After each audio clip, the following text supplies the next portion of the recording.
There are a lot of things which I like about The Legend of Zelda. I like the stories, I like the mythology, the characters, the world in general, but what I don't like is the fact that I can't beat any of these games. My introduction to the Zelda series came from a book called The Legend of Zelda Oracle of Seasons. Now, I knew that Zelda was a video game, but I had never played it before. Being the 11-year-old kid that I was, I didn't have any real money to spend on video games. Back then, I was still spending all my money on Pokemon cards, trying to get a really nice piece of shiny cardboard. Thankfully, my mom bought me this book, and man, I loved it. I read it over and over and over again so many times. It was just so much fun to read. I loved the story, I loved the artwork, I loved the little kangaroo guy Link meets along the way. Then, later on, when I actually did have money, I bought the game Oracle of Seasons on my 3DS, and then proceeded to hate it because I had no idea what I was supposed to do. The only games I really play now are Sonic and Pokemon. If the game doesn't have bright, colorful animals in it, I'm not interested. Now, while Zelda does have some bright, colorful animals in it, I think the main reason I'm not good at the games is because they're not very straightforward. When I put Sonic in, bam, I know I'm going from left to right. When I put Pokemon in, bam, I know I'm going on a journey with very clear directions.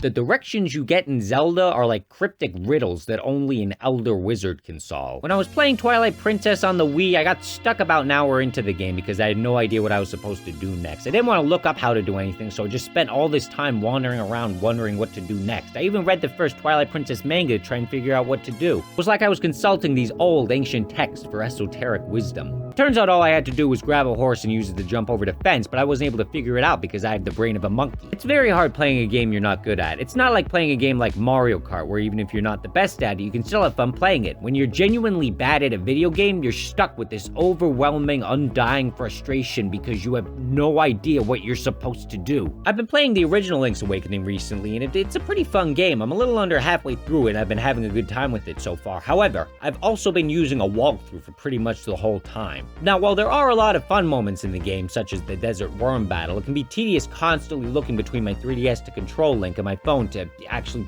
figure out how to play the game. When I got to the castle part, I genuinely considered quitting the game for good. In order to get into the castle, you have to take part in this elaborate trading sequence. First, you have to go to this guy's arcade and get the Yoshi doll, then you have to trade it for a ribbon, then you trade it for some dog food, then you have to trade it for some bananas, which you have to get to this monkey so that he can summon his monkey friends to come and build a bridge for you to enter into the castle. Such a tedious quest. You really have no in-game guidance for it whatsoever. I have no idea what the developers were thinking when they were doing this, but I do think I know who it was that thought it up. Now, remember the part at the start of the video when I said that I couldn't beat Zelda games?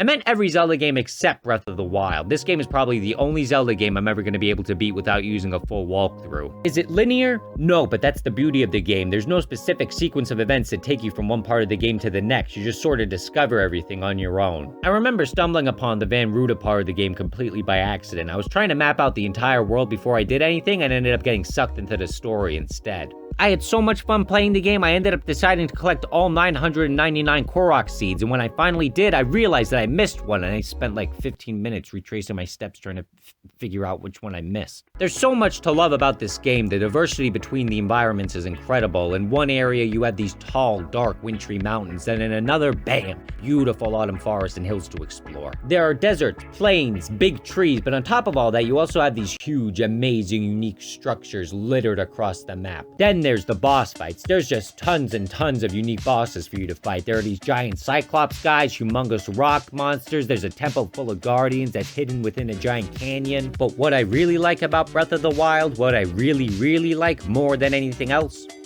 is the fact that I'm actually able to beat the game.